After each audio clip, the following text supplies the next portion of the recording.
Hi, this is John Kola with growingyourgreens.com. Today, been another exciting episode for you. Today, we're going to go ahead and give you guys a garden tour of my Las Vegas backyard garden.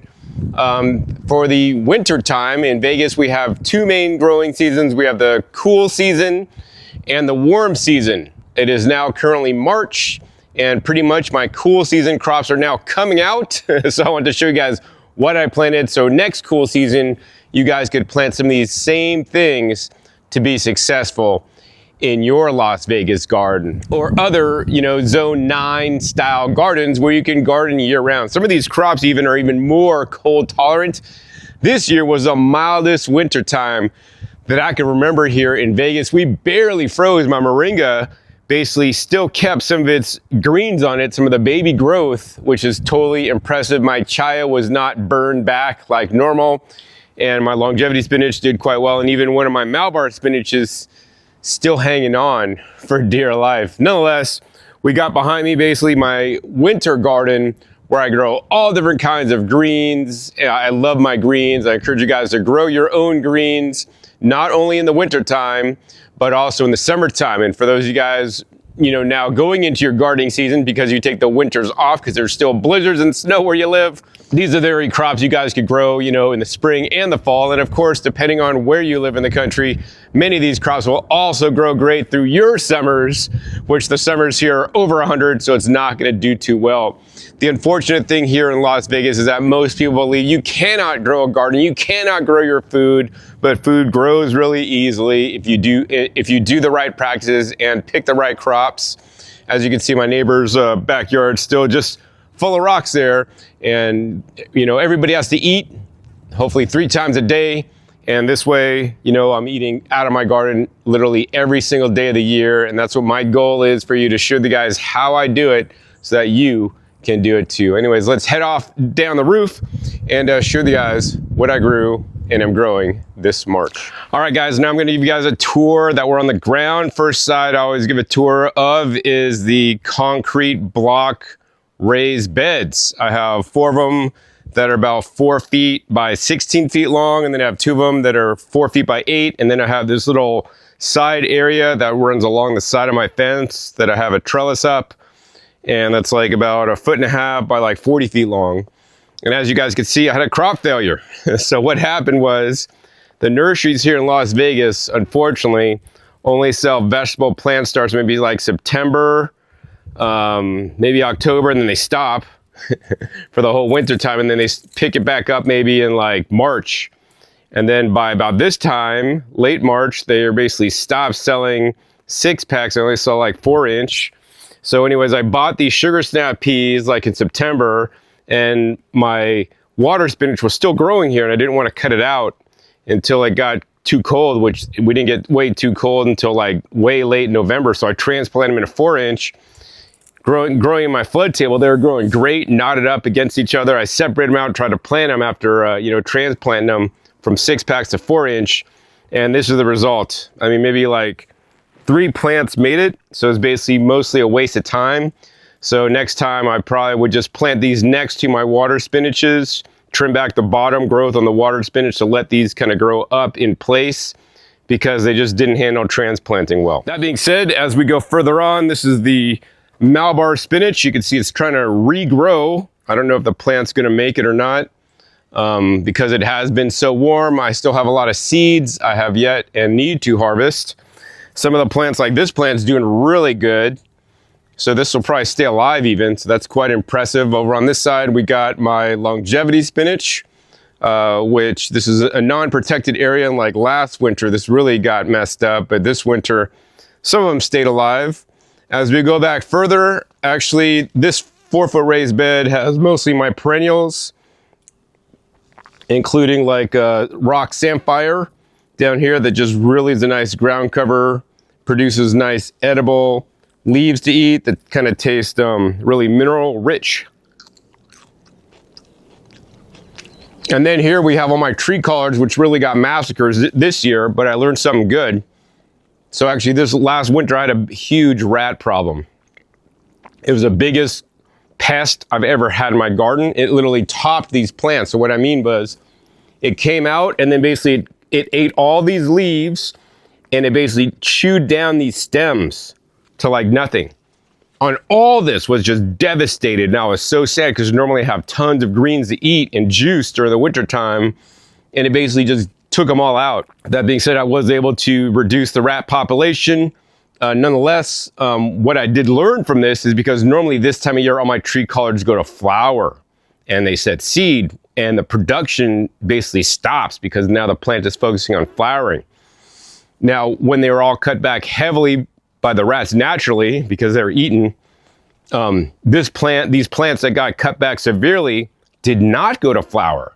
So the rats actually did me a favor. So now I have greens to eat through the springtime. Normally I would have them in the winter. So that's something that I'll probably do purposely moving forward, is that I'll trim back some of my tree collards hardcore in the winter time, you know, so that it forces them to produce leaves instead of going to flower.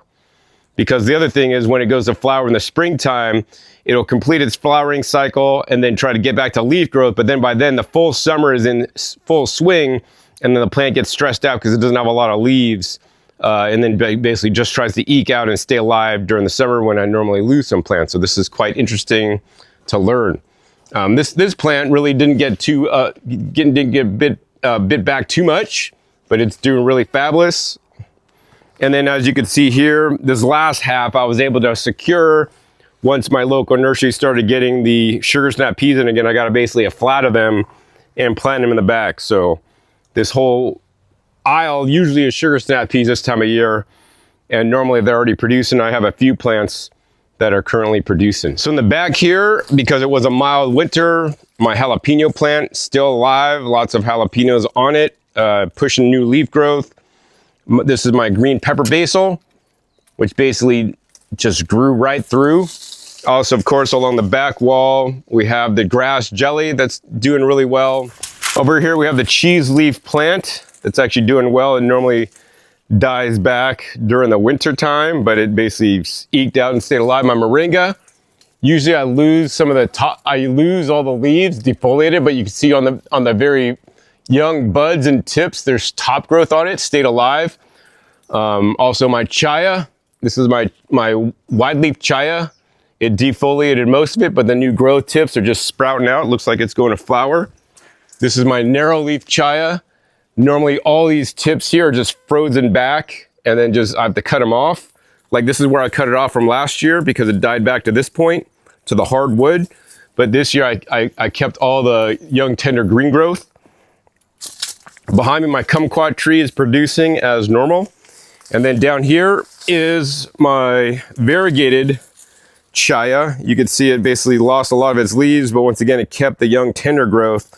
So hopefully it could grow a lot this year because this is a rare one. And of course, all my longevity spinach is just, you know, eking out along, loving this warmer weather. All right, guys, so this bed basically has some tree collards that are, I think maybe I lost some of them this year, but mostly it looks like we got the faux tea plant. The roots have been developing for many years, and there's a lot of the green growth that basically just takes over. So I got to probably trim it back this time of year. On the bottom, we got various, like I drew some artichokes planted down in there, and also the aptinia as a ground cover that's edible, and some, this is the purple tree collards econ on out. Basically, I kind of let this bed go. It's a perennial bed, and kind of whatever grows. I probably got to plant some of my tree collards back into this bed to repopulate because I lost some over the last year. All right, guys, so these next beds are my main beds for growth during the winter. This was planted first from 6 packs, and it's doing quite well. Have about 100 heads of different lettuces growing, including the Lola Rosa, trout spreckled lettuce, and then a Sierra Nevada lettuce. I think of all of them, like the Sierra is my favorite because it has nice, crunchy, like romaine-like stalks, which is really nice. The Lola Rosa performed the worst this year, which I was, you know, surprised about. The best performing though was actually the spreckled lettuce. Actually, that really did well. It was looking really not too healthy when I planted it, but really it came out of the gate running, doing quite well. And then over on this side, I planted from Circa from Plug Starts. Also red lettuces, which were slow to take off, but now growing really well. So like this bed I'm harvesting from first, and then I'm going to transition to this bed when these get larger. So I'm glad I staggered the growth. In addition, in between these guys, we have some spinach growing. And then also last year I grew the wild arugula in this bed and basically cut it back to the ground. And a lot of the wild arugula is still popping back up. Plus I let the wild arugula go to seed.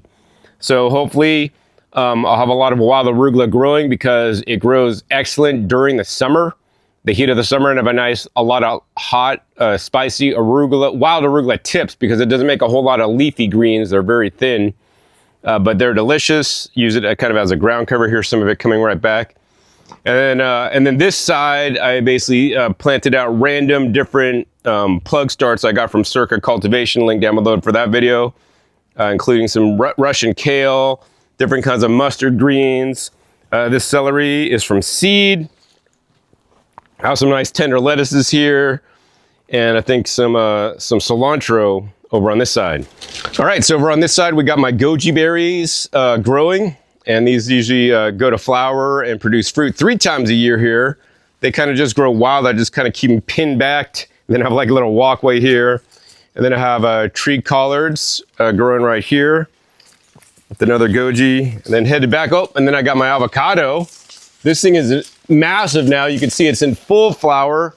This is a Mexican style. So it's a thin skin, black skin Mexican style that you could eat the skin off of. And so this is really the first time it's really flowered well. It's actually just growing in like a 15-gallon pot, probably rooted into the ground. We can see tons of flowers. Typically you need an A and a B type for avocados to fruit. So I need to, now that it is flowering reliably, I need to get the other type. So hopefully I could get some fruit one day. This is barely touched because the winter was so mild here. And also, of course, this is one of the most cold tolerant avocados I could find. And also, of course, grown from seed. Down below is another perennial bed down here. I think I got like, this is like the Japanese parsley stuff that's like pretty much taken over this whole bed. Also have some nasturtiums in here. Planted some sorrel. This side we have some lemongrass growing, and then basically this is it started out as one 4-inch rosemary that just now covers the whole raised bed. So I have a whole bed of rosemary, as much as I'd like to eat. And this time of year it's flowering, which is good for the bees. They love it. There's the next bed here. Basically I planted out in red Bok Choy. I've already basically topped it 3 times. It is like the first to bolt, actually, pretty much. So I love red Bok Choy, but when the weather starts to warm up, it bolts really fast. So basically I cut off all these tops, and I like to steam them up and eat them. They're delicious. If they're more tender and young, I'll just chop them up and put it into raw salads or soups. So that's this whole bed of the Bok Choy. I keep cutting it, and then you know, the tips off, and then it could grow a bit more, but pretty much I got to harvest all this, use it, and then pull it and plant it. And there's basically, I get celery just randomly coming up in my garden in random spots, which is nice. I usually just let it grow. Over on this side, I think all these are volunteers, actually, especially all these. These are basically the radicchios. I found that radicchio self-seeded because I let some go to seed last year. It's self-seeded and it came up during the summertime. So the radicchio is in my opinion, a dependable summer green for Las Vegas. As you can see, it looks a lot like lettuce. It's in the same family, but it's more bitter. But I love that. So it's like, I'm glad I could grow this summer green. So this bed is primed to grow through the summer. We'll see how it lasts because there's a lot of radicchio. I also planted from plug starts, some Swiss chard that also typically does well through the summer. And then you could also see a lot of seedlings coming up. Some kind of lettuces or something like that coming up. And then also like all these little seedlings here, I think are the shisos. I think they're going to be the purple shisos that I'll have to probably thin out a lot because it's just coming up in mass quantity. So that's going to be really good. Hopefully I'm going to have a lot of greens in this bed for the summer. Moving back to the next two, my bed that I tried to eradicate my mint from and I was not successful. Link down below to that video. I just basically trimmed all the mint back because it was looking kind of scraggly, and now we're just going to get a lot of new growth for this upcoming season. Normally I like to grow maybe some leeks, and I'll probably end up planting some tree collards to grow up and above the mint that'll basically stay down below and basically cover this whole bed. The bed also basically broke, so I need to basically replace it and put a new bed in there. So yeah, it's another project. This bed basically has a Tree Collards style plant above it, so that's perennial, and then down below it we planted Arugula. As you can see, the Arugula is bolting. I've done several cuttings, so when it goes to bolt like this, I basically just break off the tops, and I'll either chop these up and eat it raw, or I'll basically steam them up. So they're delicious just like this. So think of it as like deadheading your basil. In the summertime, I like to deadhead my Arugula. When you do that, it'll send up all these nice new tender shoots to eat, nice and spicy, really nutritious. And this will allow the leaves to grow just a little bit longer, although they're on their way out too. So at some point, I'm just gonna harvest out this bed. I'll probably end up dehydrating these into like arugula-like chips, like kale chips with the dressing, and call it a day. But yeah, I love these this time of year, nice and spicy. All right, guys, this next bed is basically just a 4-inch circular bed planted out in one goji that basically takes it over. I grow it up and then try to have it trail out. As you can see, it's just growing amazing, currently in flower right now. So we're gonna have fruits off this goji berry plant really soon. The other thing I planted inside with this goji is my sunchokes that I left all the sticks up because I'm supposed to harvest them. They're not yet popping, so I could still get in there and dig them up. Over here, I planted Pennywort. As you can see, my Pennywort was originally planted here because my faucet would drip and it would drip water in there. I had since fixed the drips, but then I put a drip emitters in there. So they do quite well. And as you guys can see, they basically came out of the container and now they're just spreading across the ground into my wood chips, which, you know, I'm good with that. If it wants to just grow there where I'm not watering or anything, I'll just let it grow because it's more food and I could dig them up and repot them. So this bed here is my bed of cilantro. So cilantro I grow in the winter time. It loves the cold weather and it hasn't gotten too hot yet, although I'm probably noticing, yep, it's starting to bolt. So I just need to come and clear cut this cilantro and use it before I lose it. And it goes to seed and makes a coriander. Above, once again, another perennial tree collard that I have growing that I really need to trim and prune back because it's sending all these new upshoots. And then going over this little pot here, this is a 25-gallon pot that actually has an Oya in here as the main water source right here. Oh, that I need to fill up because the oil is quite empty right now. But I've got a lot of cool things growing in here. So once again, I've transplanted some of those radicchios in here. This one is very unique. This one is called Puntarelle. So this is like an ancient crop from Europe. And you can see how it looks. Normally it's harvested when it's like this and you eat the stalks. But it's basically in the chicory family. So you could also eat the greens like dandelion. You know, I planted these like last winter. Some of them went to flower. These were late bloomers, so I basically pulled them out of the bed when I replanted the bed and I put it in here. So I'll let these complete their cycle and make flowers and whatnot. But I love to just harvest the greens, although I don't eat the puntarelle because this is like the hollow kind of like flower stem you would kind of eat. I just eat the greens just like they would be like dandelion or chicory. They're quite good. We've got some fava beans growing, and if it doesn't get too hot too soon, these guys will turn into nice favas, but that's definitely an early season crop. And I want to point this out right down below here. You know, I want you guys to grow vegetables that are hardy, right? These plants I did not put here, right? I let some of my radicchio go to flower, and the seeds dropped. They dropped here, and somehow there was enough water here. I mean, I don't water this whole area. You can see it's just bone dry around it, right? I don't water this. The roots go down deep. They have tap roots. They're getting water from somewhere. Maybe when I overwater these beds, the water goes down below or this pot. But that's how, you know, resilient some of these plants could be. And, you know, moving forward when, you know, there's more water restrictions and we have less water to use, these are the very crops you want to grow. You don't want to grow weak things like lettuce that can't handle the summer heat, right? these grow through the summer. They have long tap roots. They will find their own water to some extent, right? And they're gonna grow. And they taste pretty much like lettuce, maybe a little bit more hardcore, but more healthy for you. And these are crops we really should be focusing on. So, you know, we're gonna, especially like the Puntarelle, right? Gonna grow things like that, the wild chicories that are gonna do well, like these wild ancient vegetables that are unknown in this modern age. We wanna bring some of these back, right? Because they're more resilient and more tolerant of especially the changing climate. All right, guys, so you can see I have basically a wall of figs. So I have 15-gallon pots. Most of my fig trees have probably rooted through the pot into the ground by now. But this time of year in March, the fig trees are pushing out new growth and starting to push out new buds and the new figs that are gonna be growing soon. I mean, actually, here's a fig that's starting to develop now. So I'll have figs pretty soon. Also along the back wall, I have another 15-gallon with a nice goji berry that I'll probably end up relocating one day because I'll probably sell it. Somebody else probably needs it more than me. And then also too, here's a, you know, most of my figs are the Cadota figs, green Cadotas, but this fig is actually a Chicago hardy fig growing in Las Vegas. It loves the heat.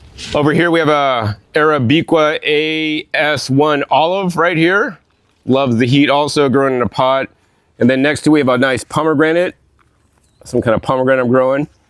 And then mostly we have the fig trees along this wall. Oh, and then getting into this bed right here. All right, this bed here was my broccoli and cauliflower bed. And you guys can see it's been basically going to the flower and just pumping out really fast because we've gotten 90-degree weather.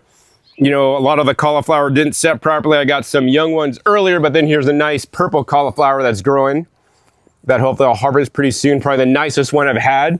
I do want to remind you guys that besides growing it for the cauliflower or the broccoli that you can harvest, all these leaves are completely edible. You can eat them just like you would collard greens or kale. In the middle, we have a stunted tree collards. All right, guys, the next two beds, which include this one, and had some Ms. America Mizuna or red Mizuna going to bolt. Also had lots of the komatsuna, which is basically like a mustard spinach. One of the first things to bolt as well. I got a few harvests off them for leaves to eat, but now basically I've been coming in and harvesting the tops to steam up in the Instant Pot. You want to learn more about that, link down below my video where I show you guys how I do this, because I love to just go in and harvest these regularly and let them keep pushing out more tender growth that I'll love to eat and steam.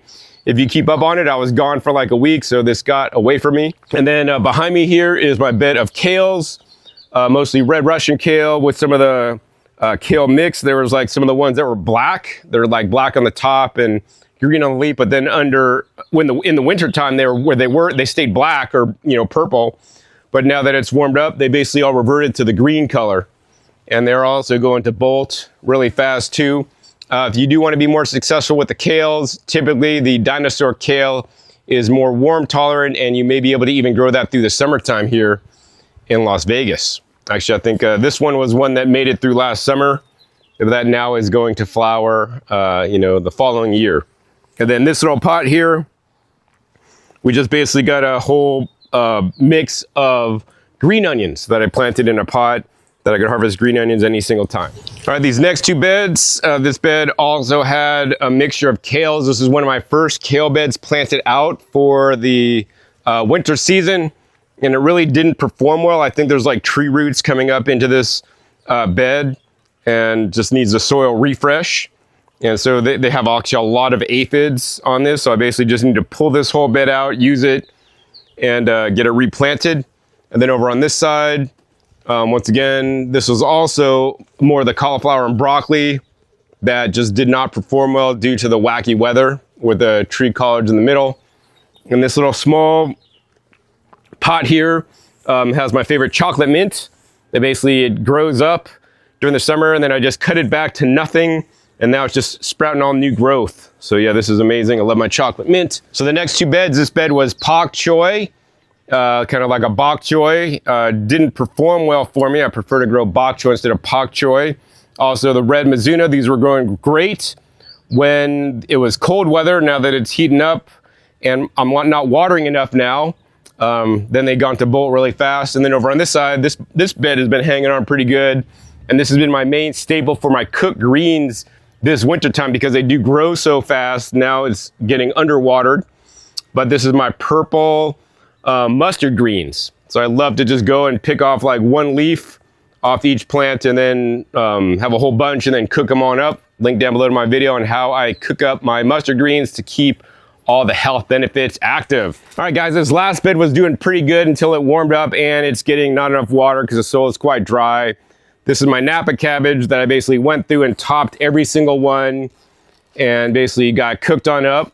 And now I got to go back and harvest all the leaves that I'll probably end up dehydrating or freeze drying or doing something with. So that's about over. I'm glad to see my lemon. My Meyer lemon is currently in flower. It smells amazing right here. The issue with my Meyer lemon is that it's been pushing growth out underneath the graft mark, which means basically the wild rootstock has been growing. So I got to keep an eye on that and keep cutting it back because for a while I didn't see that. And then the wild one was growing. And then this is my back trellis wall bed. That's a fabric pot. It needs to be replaced because it's just totally sagging down. It looks terrible, but I've been too lazy. But I had longevity spinach that's held on. Got some cold damage here, but a lot of it stayed fine. And then I've got a lot of just bunching onions going to flower. You guys could see all the bees on the onion flowers, which is great. And then also down here, if you look closely, my Gotu Kola has been basically just trailing out and taking over. So I'm glad about that.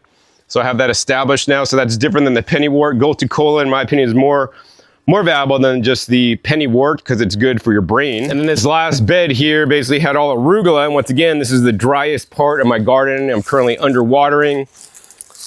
It's gone to bolt. So this is quite productive for the raw greens. During the season, now that it's gone to bolt, I got basically arugula flowers to eat. And then above it, this plant has also just gotten straggly. It's like another perennial tree kale collard green style plant. So yeah, mostly in the wintertime, I'm growing lots of the brassicas that are excellent to grow, as well as, you know, some of the onion plants. All right, so one of the things I'm doing is I like to save my plants. So when I go and basically flip a bed and plant new crops in there, there may be a few crops, most of them may just get cut out, but if there's crops I think I could save or that are gonna do well, right, I'll dig them up and save them. So for example, I basically dug up a lot of the catmint, right, which really does well here, and I basically put them in like 5-gallon pots because I just dug up clusters and put them in here because basically they want to take over the bed. So instead I'm like, hey, I could, you know, dig these up and compost them, or I could dig them up and grow them. So like I could give this to somebody who has cats, and then the cats would love this stuff because they love the catnip or catmint. So I have a couple pots of those. I did the same thing with some of my Swiss chard that was growing where I didn't want it, so I dug it up and put it in a pot. And actually, this is a really good, productive pot of Swiss chard. I think this is in like a 10-gallon that just grows really well, and I just come back here and harvest them. I don't need a whole bed of Swiss chard because I don't eat it a whole lot. I like to basically steam it to steam out the oxalates in there. I typically don't eat it raw. I may eat a few leaves, like tender baby leaves raw. But yeah, I love the Swiss chard. It's been growing great in here, and basically, when I water all these pots, it basically gets all the wastewater from washing my dishes in a laundry sink, and I collect all the water in a 5-gallon bucket and I just dump it out on all these pots. So it really, it's not even using virgin water like the rest of my garden. Next two beds, we got my bed of spinach with some purple Mizuna, Ms. America in the middle. That's doing quite well. My spinach is doing quite well, along with some basically volunteer greens. So on this side, we have the hot and spicy oregano growing, some mint that's kind of coming out, and the lavender that's growing. I pretty much need to dig this whole bed out because I got this like invasive grass coming up through here. That's just a pain. So hopefully I'll get to it this springtime when the weather's nice. All right, guys, so last bed we want to introduce you to, and I got a few potted plants I've been keeping inside, but I put outside. But they're getting a little bit damaged. Hopefully they'll make it through. This is actually a special Jalapenos looks like it's really not doing super healthy because I have been leaving it outside to see if it can handle the weather because we haven't been getting too cold lately. And then of course I got another cool one. This is the Shiso spinach, and this is the flat leaf Shiso spinach instead of the curly leaf Shiso spinach. And then of course in this bed here we have mostly parsley. So I planted parsley from plug starts from Circa, and those are some of these big ones that are growing. But then also I grew parsley here last year and I let it go to seed, and I dropped all the seeds in place. So you can see, you know, the intentionally planted parsley is like this one right here and maybe this one right here, but then all these little seedlings are all from seed. So it'll be interesting to see how these work during the upcoming season. Normally parsley I grow in the summertime. No, normally parsley I grow in the wintertime, but it also can survive the summertime here in Las Vegas. So maybe because they're coming up at their time they want instead of when I want it, it's gonna do a whole lot better. All right guys, so that's the end of the tour for my winter garden 2025 going into 2026. Now that we're here in March, now I gotta get cranking on planting my summer garden out. I'm already got eggplants to plant in the garden, and I got to get all my other greens that I love to grow so much. And if you guys are wanting to grow here in Las Vegas, make sure you click down below in the description to my other tours I've made over the years. I make a garden tour every single cool season and warm season, so you guys can see the plants that I grow that I'm successful with, that grow really well with the least amount of effort and work, because that's what I'm about. If things are hard to grow, I'm not going to try to grow them. I'll just go to the local farm and, you know, buy fruits and vegetables there, right? And I'll grow the things that are specialty that they're not growing that are more valuable to me, such as my leafy greens. I want all you guys watching to eat some leafy greens every single day. My goal is to eat 2 pounds of greens a day. You know, these days I've been basically drinking several pounds of lettuce juice myself, and then I'll have like a, you know, either a raw salad or, you know, steamed vegetables in the evening to increase my vegetable consumption. You know, the more vegetables you eat, the healthier you will be, right? Most people, unfortunately, do not eat enough vegetables. We eat plenty of fruits. Tomatoes are a fruit. Bell peppers are a fruit. You know, apples, oranges, bananas are all fruits, but I want you guys to eat your leafy greens. They're the most valuable crop that you can grow and eat. And also, too, think about this. When you plant a tomato plant, the tomato plant has to make all the greens, then has to make the flowers. The flowers have to get pollinated. Then the fruit has to basically get developed, and then hopefully you get to pick it before a bird gets it, right? That's a lot of effort. Whereas if I plant a lettuce plant, right, as soon as it starts making leaves, even if the leaves are small and baby, I could pick the leaves just like this and eat it. And the thing is, I mean, I don't know, a lot of you guys may shop at Costco or try to buy spring mix at your local store. It's always bad. They're going bad. They're going wilted. They get soft. They get gross.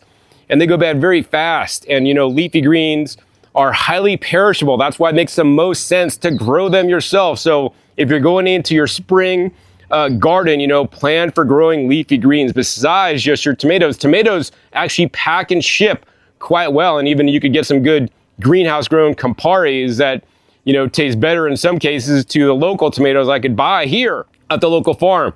But the green quality is always going to be significantly better if you grow it yourself. And of course, a lot better texture and a lot better flavor. So if you guys enjoyed this episode and want more episodes from my backyard garden here in Las Vegas, Nevada, please be sure to give this really big thumbs up. More importantly, share this with other people that are growing in the desert so that they could grow some of the best crops to grow here and learn some of the tips that I've learned over the many years I've been gardening. Also be sure to click that subscribe button right down below so you don't miss out on new and upcoming episodes I've come out in 5 to 7 days. You never know where I'll show up, what you'll be learning on my YouTube channel. Make sure you click the little bell so you get notified as my new videos come out. And finally, be sure to check my past episodes. My past episodes are a wealth of knowledge. Over 1,700 episodes at this time on this channel dedicated to teach you guys how to grow your own food at home. And if you guys are living in Las Vegas, I've made plenty of videos here in Vegas in my backyard, as well as visiting other farms and gardeners in the Las Vegas Valley to show you guys the best techniques and strategies so you guys can be successful at growing here in the desert. So with that, my name is John Kohler with growingyourgreens.com. I'll see you next time. And until then, remember, keep on growing.